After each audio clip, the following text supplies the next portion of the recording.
Many YouTubers and content creators alike have found themselves instantly and permanently cancelled for the inexplicable sin of communicating inappropriately with a minor. And when one YouTuber took it upon himself to defend another creator accused of those very acts, and then even took it a step further and tried to raise up that accused creator, needless to say, it didn't end well for him. Don't you see how you have pinned your channel to the reputation of someone and you've not even reviewed all the evidence? What is wrong with you? What's wrong with your programming, Mr. Robot? This is Just a Robot, or Jar for short, as I will be referring to him throughout this video, and he is a YouTuber originating from what is now the remnants of the art commentary community, or the ArtCC. Over the last year or so, he has found himself embroiled in controversy, mainly instigated by his bizarre decision to insert himself into an online drama that didn't concern him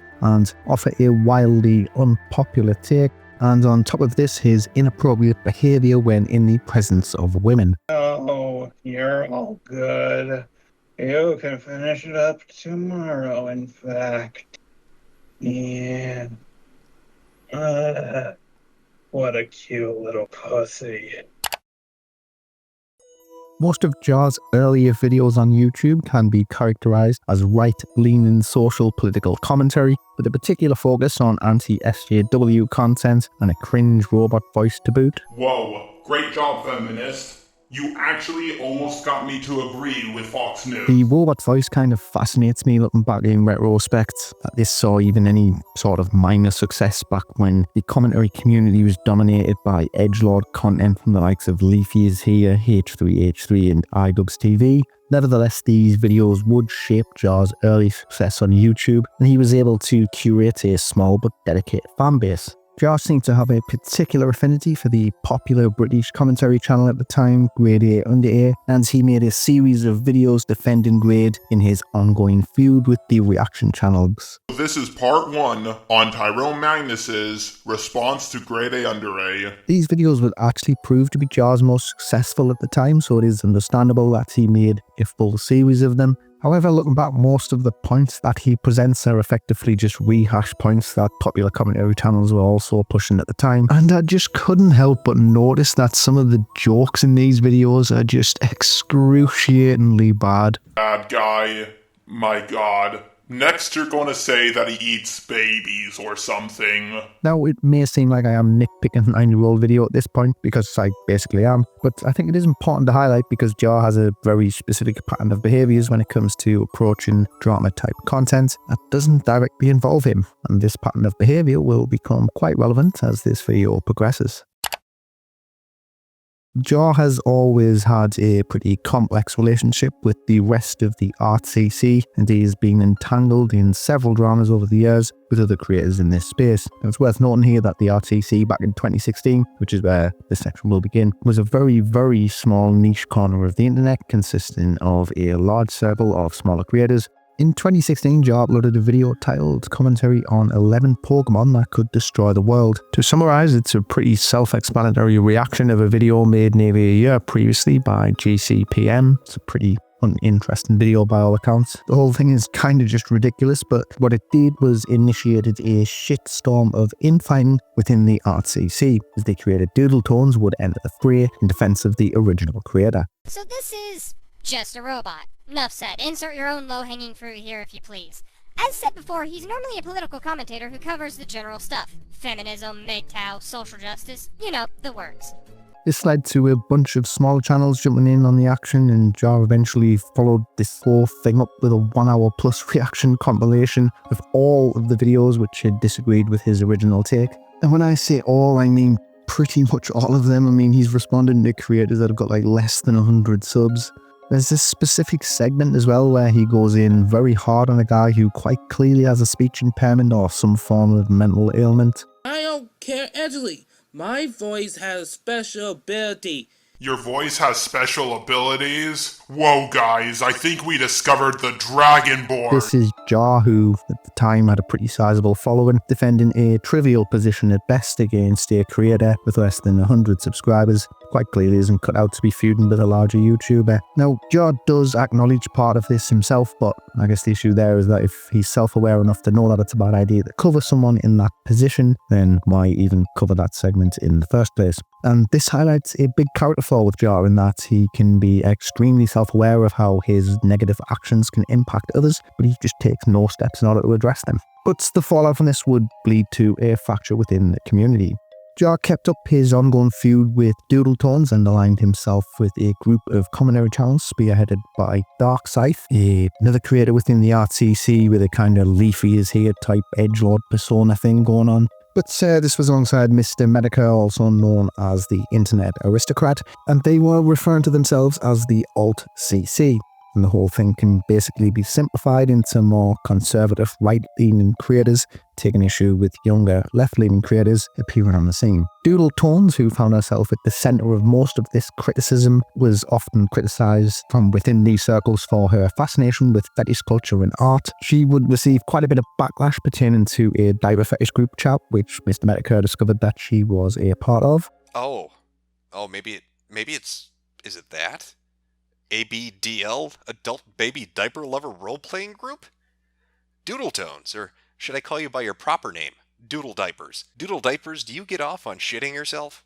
Is that what this is about? Were you upset that there's a potential that I may end up doing a video on diaper shitting? Jar himself didn't particularly see this as an issue though, and his grievances with Doodle Tones remained entirely political and trivial. I showed evidence that she does have a diaper fetish, and I even explained that her having a diaper fetish is not the problem.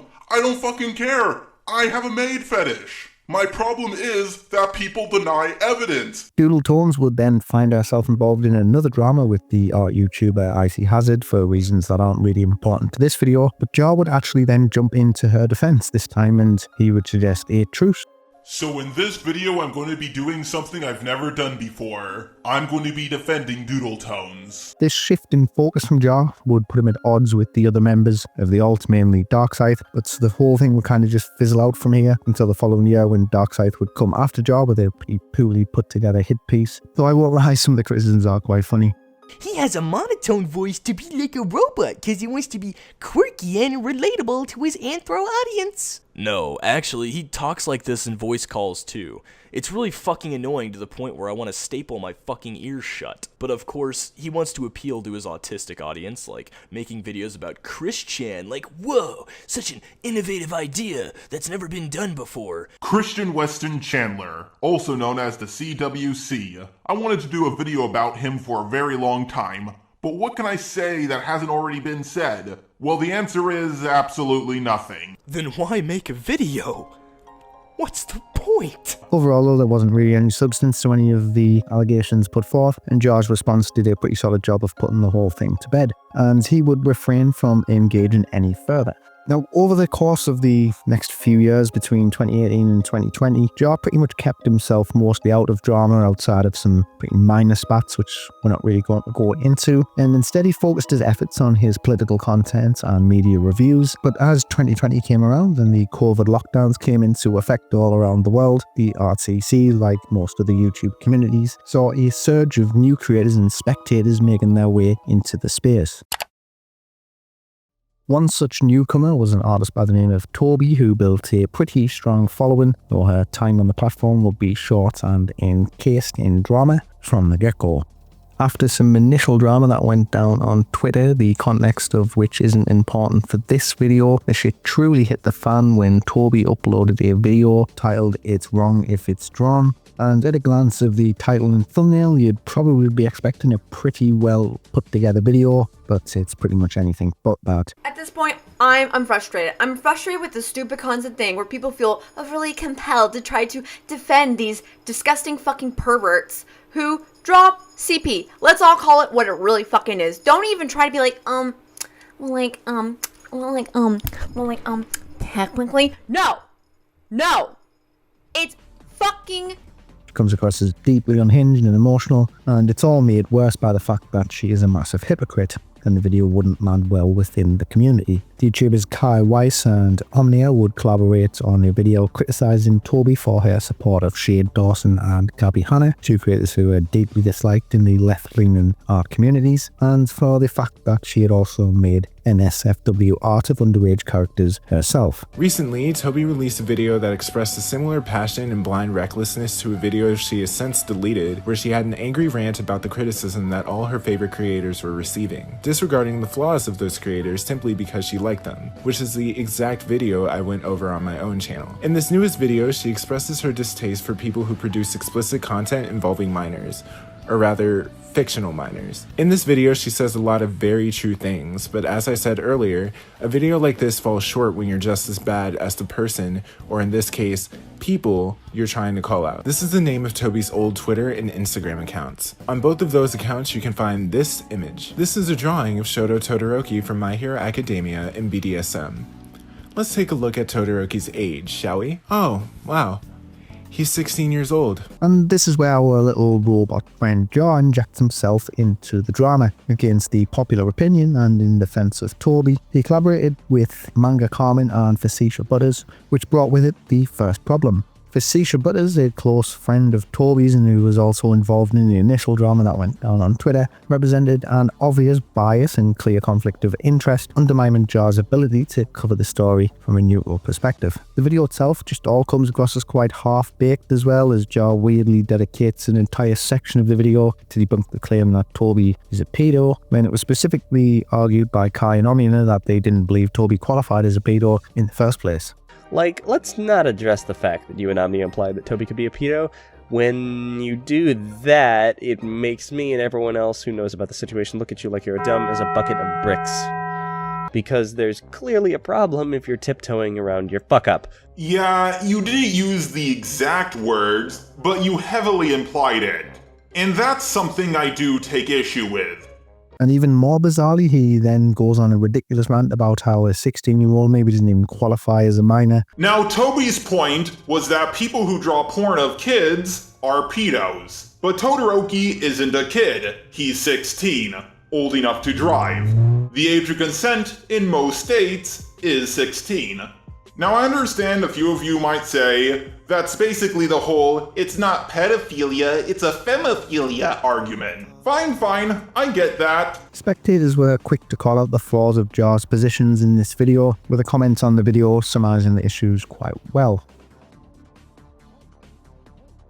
Jar acknowledges the backlash by enlisting the video and following up with a response where he quickly backtracked and clarified some of his positions. Luckily for him though, most of the hate quickly changed focus as pressure began to mount up again against a stubborn Tobi. She would eventually fold to the backlash and delete her YouTube channel and Twitter shortly thereafter. I feel like this situation kind of represents the first big career misstep for Jar.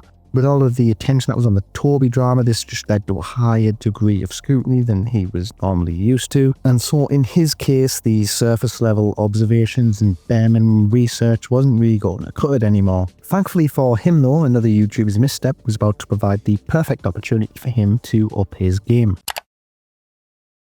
Prismmake Luke was a commentary YouTuber whose fall from grace was almost as instant as his rise. When I say his rise was instantaneous, I'm not kidding. This guy literally blew up overnight. 5 days after thanking his audience for 50 subscribers, he uploaded a video titled Scott Cawthon vs. Yonde with Dev, Inspiration and Stagnation, which went on to get over 1.8 million views. Luke would then go on to accumulate over 20 million views in less than a year before dipping from the internet entirely. So what the hell happened? Well, Luke got himself entangled in a lot of drama, and just like our boy Jar, research wasn't exactly his strong point. After dropping the ball on the pyro-cynical drama, he then made a complete arse of himself by inserting himself into the Tobi situation, where he reacted to Jar's awful video, which we've discovered in the previous section. And although most of his positions on Jar are quite reasonable, towards the end of the video he goes after another creator, Hopeless Peaches. And without drifting too far from the scope of this video, to summarise, some of Luke's talking points come across as deliberately uncharitable towards Peaches, and he even accuses her of self-deletion baiting her own audience. Another person who commented was Hopeless Peaches, who also decided to put herself into the drama despite constantly saying how she doesn't want to be in it, and would just never leave it alone. And when people like Thummin called her out for her terrible and biased behavior, she made a community post about how she wasn't friends with Tobi, but you would constantly come back to post more things than beg for sympathy. And when you were getting genuine criticism for all the garbage you've done, you decided to suicide bait your audience, going off the grid for hours to make your audience worry that you hurt or killed yourself. And guess what? 2 days later, you were back to making tweets again. This all didn't exactly go down very well with the rest of the community, and Luke took down the video and refocused his efforts on a certain robot. Just a prefix here, Luke's video on Jar is pretty terrible. It's a shockingly poor attempt to characterize Jar as a bigot or some kind of deplorable racist when the stuff he shows doesn't really align with that.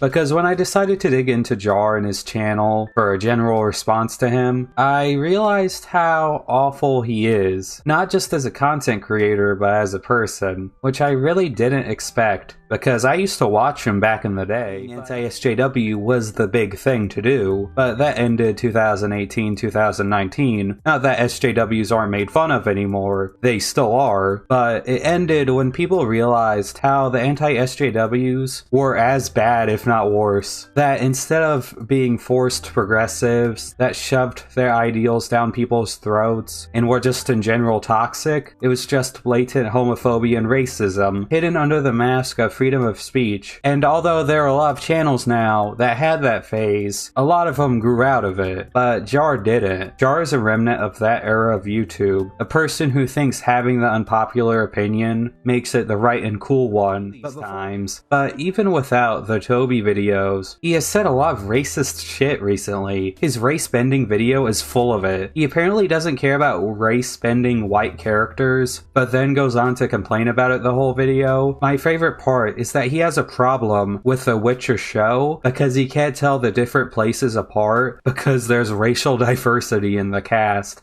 Well, let's just go with the argument, it's a fantasy world, they can do whatever they want. Well, because they make every town and village look like New York City with how diverse it is, I never know where the Witcher is in the show, because every place looks practically the same. If one kingdom was more white or one kingdom was more black, I would at least know where the Witcher was. Now, I will say this, many of Jar's past jokes surrounding race and culture come across in bad taste and probably wouldn't fly as well today as they did back in 2016. She is correct, I am not always white. In Tuesday mornings, I'm Mexican. On Wednesday, I'm Jewish. I hate it when that happens. And on Friday nights, I'm black. Rather than take a more measured approach and just look to hold Jar accountable for some of the questionable things he has said, or even just exert an apology, Luke goes straight in with claims of bigotry, sexism, and just outright racism, and it just comes across in just such a malicious way. It feels like Luke's approach to this video was to make his assumptions beforehand and try and find clips to fit his narrative, absent the wider context, and it's a pretty naive approach in all honesty, and it would leave him wide open to Jar's response. And I'll be fair to Jar here, as he does do a pretty credible job of dismantling most of Luke's talking points, though there are a few points which I think he could probably have approached better.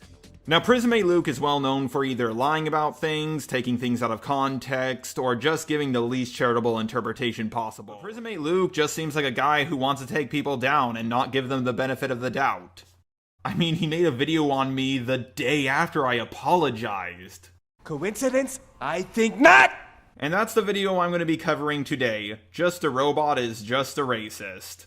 And were just in general toxic, it was just blatant homophobia and racism hidden under the mask of freedom of speech. And although there are a lot of channels now that had that phase, a lot of them grew out of it, but Jar didn't. I completely disagree. I jumped off the whole anti-SJW bandwagon before the big downfall started happening. Granted, I did jump off not for any moral reason, but just because I was bored originally. But I have done videos on anti-SJWs like No Bullshit, and I did a video called The Fall of the Anti-SJW Community, which Prismate Luke does show a clip of without any audio in his video. So I know for a fact that he has seen it. Jar is a remnant of that era of YouTube, a person who thinks having the unpopular opinion makes it the right and cool one. What? No, I absolutely do not think that at all. It's difficult to argue with many of Jar's points here, really, purely because of the total ineptitude of Luke. This feud would eventually be settled privately, and there's no real denying that this was a huge win for Jar. This was the first time a YouTuber of Luke's size had ever really come after him in this way, and Jar had effectively dismantled Luke's arguments, and public perception was certainly within his favour. Luke would again find himself in more drama not long thereafter, and eventually just abandoned his channel entirely, and it now sits dormant. For Jar though, his period of grace would eventually come crashing down in probably the most embarrassing way you could ever imagine. In September of 2024, 2 Google documents surfaced online making allegations of grooming against the meme animation YouTuber CineBear03. The first document didn't really pertain to much, but the follow-up document had a plethora of disturbing screenshots showcasing that Cine had befriended a 14-year-old at the age of 21 and went on to have many inappropriate conversations with them, and even went as far as sending a disgusting fantasy comic book, for lack of a better term, to a minor, on top of a bunch of other NSFW material. This would prompt CineBear's roommate, Smalley, also known as Jack, to make a video condemning her as a groomer. Okay, I have to be kind of quiet because Cine is in the other room because she called in sick from work today. I have a loose script here, but I'll probably ramble a lot due to how emotional I've been, so I apologize for any messy wording or anything, like tangents. Cine's victim compiled a comprehensive document in the description detailing everything that Cine did with them. In all honesty, I still don't know the extent of her actions. This situation would be quickly picked up by the commentary community, and Cine would be heavily criticised for her actions, and she would respond on Twitter acknowledging the situation and then even follow up with a video admitting to the accusations. I've been an irresponsible content creator, and I've been acting inappropriately towards my fans. This alone is enough for me to realize I need to make sweeping changes to how I conduct myself and how I interact with my fans. But the most serious thing I've done is I've groomed a minor. I became friends with a 14-year-old after I made a mental note to myself to not become friends with minors again, and I overshared with them. So with all of that in mind, it pretty much comes across as a cut and dry, open and closed case, right? Well, not according to our guy Jar, as in possibly one of the worst decisions I think any YouTuber with a sizable following has ever made. He released a video titled The CineBear03 Rabbit Hole, where he proceeds to defend Cine's actions and showcase his complete ineptitude when dealing with a serious situation.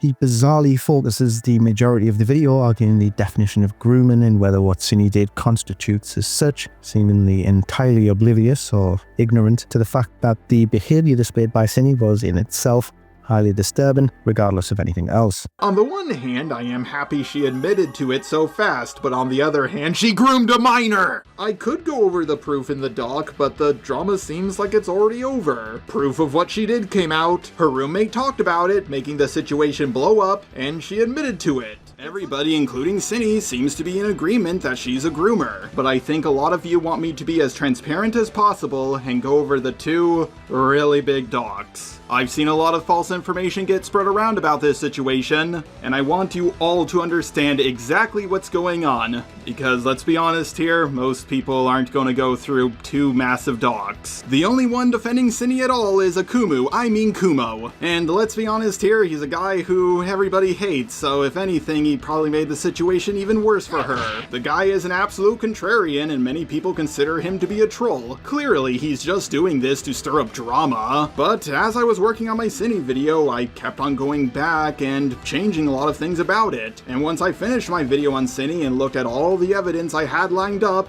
it just didn't feel like a good video to me. I got that same feeling I had during the Pyro drama. Cine was 20, about to turn 21, so there's no way she's innocent, right? Well, I told myself the same thing, but then I noticed she took down her apology video, and I decided to reach out to her because I just felt so uneasy. And after I interviewed her, which I will play at the end of this video, I realized that Cine and all of you were lied to. He also then ridiculously compares the situations to the allegations made against Pyro Cynical a few years back, and that he hadn't done much research into the case beforehand. Cindy had already admitted to knowing the age of the victim, where Pyro had plausible deniability in that regard. And just when you thought it couldn't get any worse, the second half of the video is an interview with Cindy. And I mean, to call this an interview would be an insult to the concept of journalism, but I digress. Throughout this interview, he makes it abundantly clear that he isn't treating the situation with any level of seriousness. As rather than challenge Cindy on the situation, he comes across with a really weird, flirtatious energy, for lack of a better term, asks almost no difficult questions, and not really any questions at all, to be honest, and even goes so far as to play down the entire situation and provide Cindy with statements so that she can use in her defense. Okay, so for my first question is, did you actually look at the docs at all? The first one, yes. The second one, I didn't get a chance to. It was made, so that Jack could upload his video, as far as I'm aware. Oh, okay, I'm pretty sure go on. it came out the same day as me making my, the one that, NO made, I'm pretty sure was made on the exact same day that I recorded my apology video. And NO is the 14-year-old, correct? Yeah. Okay, so here's my first question. I looked at the first doc. I desperately looked all over the first doc. I don't see any grooming going. Stupid. Oh yeah. Cindy had her avatar in the sexual poses, and I was like, yeah, have you not seen Naruto or any PG-13 anime? I was so ready to tear into you, and this was the day I was going to upload it unlisted for my Patreon supporters, and it was going to go live tomorrow. But then I decided to fact check one more time just to make sure everything was correct, and I've had this feeling for a while, like something isn't right. And after looking at everything, I realized what you did was bad, very bad. If you were you better thank your vagina. If you had a pee-pee, you would be, oh man, it would not be good for you if you had a pee-pee. Oh man. Yeah, but people are more forgiving when women do this. I mean, we've tried so many times with women. Like we gave you guys the right to vote. 10 years later, Great Depression. Coincidence? I think not. God. But yeah, I don't think you're a groomer. I think your friend who you lived with for years convinced you that you were a horrible person. You started thinking you were a horrible person, and you cracked underneath the pressure and decided to say something in a video that made you look really, really, really bad. And I'm guessing you didn't fully grasp what the word groomer meant, right? Maybe he just forgot about it, and then people were calling me a dick writer. Well, you are that. Let's be honest here. I've seen how much you coom. Rude, but anyway. Come on, you're a coomer. You're a super coomer. I've seen some of the stuff you've drawn. Don't remind me of what everyone's seen. Fuck. All right. But I'm gonna give you some advice, okay? No. You don't want any advice? Okay, fine. Okay, number one, you're gonna have to take the L on the way you were talking to the 14-year-old, but you have to make it clear. Oh no, definitely. Yeah, you're gonna have to do that. There's no listen. I had a 14-year-old hey, I want to make you. I'm a big fan of you, and I want to make you happy. And I was like, no, I know where this is going. This is a fucking honeypot situation. No, thank you. Me talking about the medical thing and was it a hypersexuality? If you. Listen, I'm not gonna force you. I'll say what it is as long as it's not gonna make you uncomfortable. Just I said in the chat that I can't masturbate. and I don't want to know that. What do you mean you can't masturbate? I don't feel anything. Yeah, can I tell you the worst part about being a guy? That you have to pay extra for mayonnaise. No.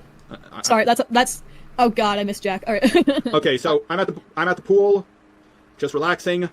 16-year-old girl shows up in her bikini. I realize I have to get the fuck out of there right now because I'm not going to be paying attention. I'm going to daydream. I'm going to look in her general direction, and then suddenly a situation is going to happen. So I realize whenever I see a 16-year-old girl in a bikini while I'm at the pool, I'm like, well, time to go home. Oh my God. Yeah. So be thankful that you're a woman. Journalism at its finest, ladies and gentlemen. As you can probably expect, this video didn't exactly go down very well within the community, and in a further moment of insanity from our little robot friend, he for some reason had the misguided assumption that the British streamer Chud Logic would share his views on the situation, despite the fact that Chud had already covered the drama and condemned Cindy already. But as this was entirely unbeknownst to Jar, he sent the video over to Chud, likely in the hopes that it would diminish the backlash that he was expecting. It would unfortunately for him have the opposite effect. This is what I'm saying. I don't think you need to speak to the Cinebear person. This is unnecessary. I don't think this is a necessary component to coverage because we've got so much information out there already. It was a mistake to have the conversation in the first place. But then having the conversation in this way is just mind-boggling. I don't get it. I don't understand the logic and the mentality here of someone with a YouTube channel with 200k subs doing this. I'm blown away by how absurd this self-destruction is. Yeah, maybe he's sexually attracted to her or something, perhaps. Later in the stream, Jar himself would actually call in to defend his positions, and by defend I mean concede on almost every single point when pressed. And what was completely unknown to Jar at the time that he had called in is that Chud had actually managed to get the leaks of his DMs between Cinny and Jar, which I believe were leaked by Cinny herself in a bizarre act of betrayal. And I just want you to watch this guy's reaction as this is revealed to him live, because it's definitely not what you're going to be expecting. I hold all the keys. I hold all the cards. And I have another thing to put to you. Now, before I do that, is there anything that you wish to admit to me before I do this? I'm trying to think here. Didn't expect you to ask that. Admit. Well, in past videos, I've said very sus stuff that people have taken the very wrong way, and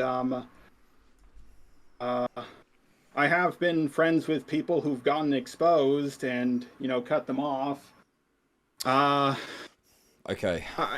There's a lot I've done, and I just ask, what is it? What is it? And just ask what it is, because you know what? Maybe there is something, and I just want to rip the Band-Aid off. Mr. Robot, your logs with Cinebear were leaked to me an hour ago. Oh, okay. I think we might need to call someone in to check this robot's hard drive. But in all seriousness, it is a pretty bizarre reaction considering what will be revealed in these DMs, but it's simply Jar behaves in a way that is utterly astonishing given the context of the situation.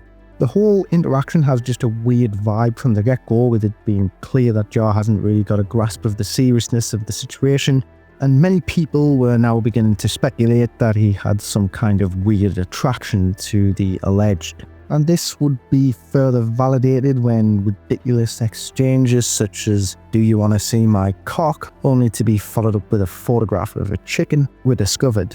And the interactions only get more deranged from there. He sends a voice note where he refers to her as Mamacita. Alright, Mamacita, I'll hit you up when I get home.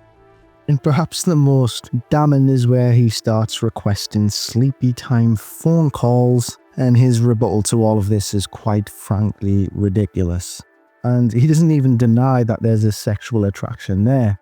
I have no sexual interest in Cinny at all. But you do, okay, actually, let's say no, this. Go on. No, actually, I want to take... No. Okay. Maybe I do have sexual interest in Cinny. I mean, I'm a straight guy, come on. So I'm going to walk back on that, but I have a girlfriend. I'm not... Now, outside of all of the weird shit, Jar just kind of shows that his moral compass is fucked. He clearly demonstrates that he's biased towards Cinny for some unknown reason. Take, for instance, that he gives her advice on how to produce her own response video, and he asks for feedback on his video, which is covering her situation. And then he even goes as far as to ask her to create the thumbnail. Like, what the fuck, man? It's just totally absurd. But perhaps the worst of it all is the way that he builds this narrative of false hope. It's just quite sadistic, really. You just want it to be over. You want me to finish up my video as soon as possible. But it's better I get this right than fast. I just don't want you to deal with this anymore, and if I take my time with it, the sooner this will be over. Trust me, I'm working as hard as I can. I'm going by this as quickly as possible, and I'm very tired. I actually stayed up all night last night. I just got up from a nap because I need to get this done as soon as I can, but I still need to simultaneously take my time with it. Just keep your channel up and keep your spirits up as well, because we will get out of this. And he even roped Chud into the madness by insinuating that the streamer could share similar views to the situation, giving at least the impression that his coverage of the video could lead to some form of vindication, or at least alter public perception in some way. I mean, he would be rightly ridiculed on stream for all of this, and he would private the video while still live on air, but the damage was basically already done at that stage. Later in the stream, the YouTuber FPS Diesel would actually call in with some information relating to a previous interaction that Jar had been involved in. So, I know you work with a lot of different artists and in many communities for your things, but, there was an artist that you had sent very interesting voice memos to one time, and, the funny thing is like, you had started kind of a professional relationship with them, but then over time, you started asking them to get in personal calls all the time and asking to hang out and be friendly. So I just find it a little weird that you were in some, like, quote-unquote 2-year-long relationship. Now, Chud, I have a clip to share, and I will send this to you now. This is a conversation of Jar asking an artist for a thumbnail, and for some reason, this was how he responded. Now, the artist in question sent a gif of a cat saying yes. But let's just look at the tone here, okay? I just think it's quite interesting. Oh, you can share your screen, your end if you want, because maybe that's easier. Okay, yeah, I actually have it up. Here we go. Okay. Right, what is this? Yo, you're all good. You can finish it up tomorrow, in fact. Yeah. What a cute little pussy. Tell me when you guys are done with the clip. I think we heard it from your end, Jar. Oh, you did? Oh, you want me to finish it? I mean, that's the whole clip. Oh, it is? Oh, it said there was some more seconds. Yeah, I was talking about the cat. That, again, same with the cock. That's just my sense of humor. That's your... And it's not weird for you to be asking this artist for personal chats all the time and then sending messages like that? Like, it's appropriate? I guess it's not. I should probably work on that. Now, this in itself didn't really lend anything to the Simi situation. What it did do was it opened a big old can of worms. The fallout from all of this for Jar was just basically nuclear. The commentary channels and streamers were just having a total field day with this, and it would just be quite frankly covered to death. Everyone was jumping in to cover the situation and just share stories and previous interactions that they had had with Jar behind the scenes. The YouTuber Kumo dialed in to a follow-up stream with Chud Logic and provided a story pertaining to a situation which had gone down at VidCon 2023. Should mention here that Kumo himself was also trying to defend Cine, and he was quite hostile towards Jar, but we'll get to some of that a little bit later. He wanted to meet up with like big art names like Streamline Workshop and Ponder Sprocket in like this art space, and he wasn't taking no from an answer from them. And then he showed up at VidCon and like with a terrible fake accent. And like spoke to them. They didn't know it was him, and then he like spoke in his real voice and walked away and scared the shit out of them. And he like manically laughed while walking away. This account would actually be challenged by Jar himself. The YouTuber Corbin Seeth conducted an interview with Jar after all of this stuff had went down, and when confronted on the situation, Jar had a slightly different retelling of the incidents. Yeah, I get that. So what actually happened was I sat down to eat some ice cream, and then I heard Ponder's voice, and I looked to my left and I noticed, that person looks like Ponder, and then I read the name tag and I was like, oh my god, this is Ponder. So I said, oh, are you Ponder Sprocket? She gave me a sticker. I shook her hand. I said, I'm also a YouTuber, and she says, oh, who? And I said, Just a Robot. She yelled out, oh my god, and I immediately let go of her hand. She says I squeezed it, but I distinctly remember letting go, like just letting go immediately because I didn't want it to linger. And then I walked away, and then when I got inside, I kind of laughed about it because of her reaction. But just as previously mentioned, I think that neither Jar nor Kumo can really be considered reliable narrators in this situation, just due to their dislike for one another, and I don't know, because they defended a fucking paedophile. Thankfully though, the YouTuber Kalimara has pronounced a detailed account of the VidCon incidents on top of some of the pretty damning stuff, which paints Jar as just a big massive creep really, and it's all fully backed up with receipts. As for why I'm making this video and why I'm choosing to focus on Jar and only Jar in this situation is because for one part of the allegations thrown at him, that being the VidCon incidents, I was actually physically there and experienced everything that went down firsthand. when it happened. Callie would go on to reveal a bunch of screenshots leading up to VidCon 2023 between Jar and Mali Malware, another creator attached to the RCC, who was planning to attend VidCon to meet up with some of her friends. Jar attempts to get in on this sort of RCC meetup, and he just comes across like a bit of a creep really, and he seems to be trying to shoot his shot with Mali. And it's quite obvious from this interaction that she's not interested, and he seems to just be able to pick up on this obvious social cue. And despite her rejections, he even states at one time, "We could talk in person at VidCon, just me and you over drinks. Maybe you could come to the hotel room with me, lol." And after multiple rejections prior to the event, he still fails to pick up on the fact that she clearly isn't interested and proceeds to make further attempts at a meetup whilst the event is taking place. And when these advances are also rejected, he then drops just an insanely weird, unhinged comment referencing a gun. Like, what's he even doing here? With all of this in mind, it kind of makes perfect sense why none of these creators were interested in meeting up with him in the first place. But then Callie would go on to explain exactly what did go down at VidCon 2023. Let's talk about that handshake from hell he gave Ponder that was the other focus of Jar's video, because the way he addresses her in that segment just makes me want to punch a brick wall. So let's just get it out of the way. No, the handshake was not the problem. It was everything around the handshake that was. Jar severely oversimplified the events that happened in his video, and it's a clear attempt to downplay the actual events that took place. See, Ponder never offered to shake Jar's hand. Ponder was handing him a sticker because she was doing a little meetup thing with her fans where anyone that was able to spot and recognize her got a free sticker that she drew herself. However, Jar was the one who grabbed Ponder's hand. The first thing I do is reach into my bag, grab a sticker, and hand it to them. When I did, they, in turn, grabbed my hand, doing a little handshake. She didn't offer her hand for him to shake. He didn't actually have expressed permission to touch her, but he did so anyway. So just picture you're in a crowded space and you're talking to a complete stranger that just came up to you, and out of nowhere he just grabs your hand. I don't know, if you're a woman, you might be deeply disturbed by the notion, especially if it's an unknown man who's like twice your size, because Jar is twice Ponder's size. Ponder is not a very big person. Moreover, Jar didn't just shake her hand and introduce himself. He not only, according to another friend of ours who was there with Ponder and could hear him better because Ponder was sitting right next to the giant fan that was blowing these bubbles where we were sitting under, used a fake accent like he was trying to conceal his identity. All in all, the whole thing paints Jar as just a massive creep and seems to indicate that he's really just unable to control his urges when in the presence of women. He does, however, deny that these interactions are sexual and instead seems to consider them just as simply jokes. And he often leans on his autism as justification. And the problem with this is that he stated multiple times that he's fully aware that this behaviour is an issue and he's been warned about it by multiple other people in the past.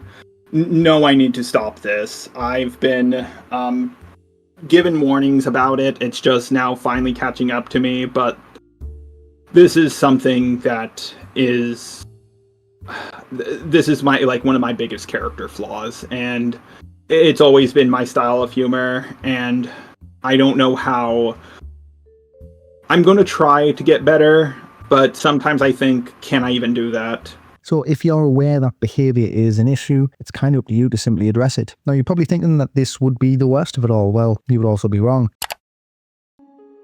Kind of just when you think all of this was starting to die down, Jar jumps in months later, which kind of just trademark at this stage, with possibly the worst response video I think I've ever seen. Interestingly, it does start off not too bad though. He does at least acknowledge that he was at fault and apologises to most of the people that were directly involved in the situation. I fucked up. I really dropped the ball on this situation. I can't even say that I was manipulated or enabled to get involved with the cine drama, because both my roommate and my girlfriend and even my neighbor told me that what I was doing was stupid and reckless. Even I knew that defending someone from the art. I think it also just kind of shocks me that this guy's roommate, fucking girlfriend and neighbour all told him it was a bad idea to go ahead with the video, and yet he still persists nonetheless. And it's even more shocking that this dude even had a girlfriend to begin with, and that she still stuck with him even after all of this went down apparently.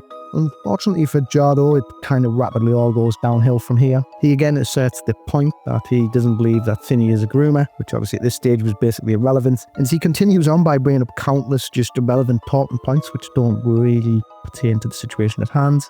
The biggest problem with my video draft about Cindy by far is how soft I went on her. I regret that even more now due to the fact that new information has been released about Cindy. I don't like being lied to, especially by people who wanted my help, but I fell for what she told me, being the gullible fool that I am. I didn't believe that Cindy is a pedo, and I still don't believe she's a pedo. I don't believe she had a desire to get with the minor or exchange nudes with the minor. I never said what Cindy did was okay. I said it was wildly inappropriate and an optics nightmare. Usually I would expect that if someone was grooming, that the groomer would intend to get with them. At least this was my thought process at the time, based off of all the other grooming cases I have seen. I didn't believe she did what she did out of malicious intent or to hurt anyone. And in a move that just completely bewilders me to this very day, Jar goes on this ridiculous self-deprecation campaign where he just brings up a bunch of embarrassing details from his past that quite frankly nobody ever really needs to know about. The allegations of me simping for Cindy are false. I can understand why someone would believe I was simping, especially if they didn't know me as a person. I'm gonna be real here. Me saying wanna see my cock, followed up by a picture of a chicken, or me commenting nice pussy when someone shows me their cat, are common jokes I've made multiple times with multiple different people. I can't believe I used the same cock joke on the same person twice. The only compliment I gave her was calling her Mamacita. Here's the audio clip. Alright, Mamacita, I'll hit you up when I get home. As you can clearly see, I was making a race joke, not actually trying to hit on her. When I do hit on women, I don't put on a voice like that. I can't believe people thought this was my attempt to sound sexy. I talk to both men and women like this, it's just how I joke around. For example, here are a few audio clips I've sent to Akumu, not to be confused with Kumo. Me and you, man, we're gonna make some magic together. Akumu, trust me, our team up on YouTube is going to result in Yaoi being drawn of us. It's going to be great. Yes, Yaoi, boys and lover. Let's be real here. If I said this to Cindy or any woman, I would never hear the end of it. I'm going to be honest here. I think telling someone we're going to make some magic together and that people will draw ship art of us is a lot more sexual than saying wanna see my cock and sending an image of a chicken. I also have ship art of me and another YouTuber. It's Manga Common, who is a guy. It's Rule 63 versions of our avatars kissing in underwear. Now, the whole world pretty much knows what I jerk off to. I have no desire nor romantic interest in getting together with Manga Common. If I had art like this commissioned of me and Cindy, oh my god, I would never be able to get out of this. I also said this to her in our interview, which was the first time I ever had a call with her. Okay, here's the thing, I'm way more sexist than I'm racist. At least you're admitting to it. What do you know, you're a woman. I'm gonna be honest here, being sexist towards women, even if it's done in a joking way, is not a good way to get them to fall for you. As more and more DMs between me and other women got leaked, people started believing that I didn't simp for Cindy, but I was simping for every woman I've ever talked to. I heard some people saying, oh, maybe he just talks to every woman like this. The truth is, I talk to every person like this, both men and women. It's just how I joke around. Here's some friendly advice. Telling a woman, want to see my cock and sending a picture of a chicken is not a good way to pick up chicks. If I truly believed it was a good way to pick up chicks, then I would have pursued every woman I sent this to romantically. But aside from one, I don't think I've pursued any of these women. Yeah, I did send this to my girlfriend as a joke, but we talked for several months before we actually got together. I didn't send it to her as a pickup line. I legitimately just thought it was funny. One of my thumbnail artists even sent out this voice clip. What a cute little pussy. I think it's pretty clear from my tone of voice that I'm making a joke. I'm not actually drunk. But here's the context as to why I sent that voice clip. Cat to cat spelled with a K instead of a C. Next time you leak something out, make sure to edit your reaction. Saying Lamau implies you thought it was funny, not creepy. Some people have accused me of sending the chicken image to get out of sending my dick when someone says no to me. Then why is it that of all the examples I have found, is there no one saying no to me? Pretty much every single questionable DM of mine has been leaked, so there should be at least one image of my joystick. I'm not going to send a picture of my dick over the internet. Arguably some of the most ridiculous of it all is when he addresses the creepy interactions between him and the other female creators behind the scenes. And he just tries to dismiss the entire thing as just humour and use the pathetic argument that he behaves this way with everyone. I mean, does that really make it okay though? And obviously the problem with this position is that he is seemingly just completely ignorant or oblivious to the fact that everybody else sees this as creepy and just deranged behaviour, but he just didn't seem to see it that way. Overall, Jar's response video just rings hollow. Didn't go down very well with his own audience or the wider commentary community. I feel like these two comments, although polar opposites in context, summarise why this video was doomed to fail from the get-go. Jar seems entirely oblivious to the real reason why people have issues with him, and just until he comes to that realisation on his own, he's unlikely to ever make any real significant change to his behaviours. And well, of course, the fallout from all of this has been catastrophic. Even almost half a year after his response video, Jar's channel continues to bleed subscribers, and what was once a thriving commentary channel with a strong community behind it now lies on the brink of obscurity, backed only by haters and trolls. Jar for me is just a particularly interesting character. I find it quite astonishing how he's managed to navigate the difficult landscape of the YouTube commentary scene for so long, only for it to all come crashing down over a pretty avoidable situation, really. Now, whether Jar ever makes a meaningful change still remains to be seen. He continues to upload regularly, though his focus has shifted away from drama, and he seems to be mostly focusing on just media reviews. Whatever the case it is for Jar, his catastrophic misstep in defending an alleged pedo and the shower of embarrassment he's brought upon himself during the fallout of all of this will remain encapsulated in the annals of YouTube history. I want to end this video by offering my own personal message to Jar. So if you're watching this, Jar, take some time off the internet, man. Reflect on your character flaws and just work on yourself. And when you are truly ready to make a real comeback, for the love of God, please don't produce any more damn media reviews, because nobody wants to see that shit. Set yourself into a lot of drama. Just make a shit ton of videos, because it's quite frankly comedy gold.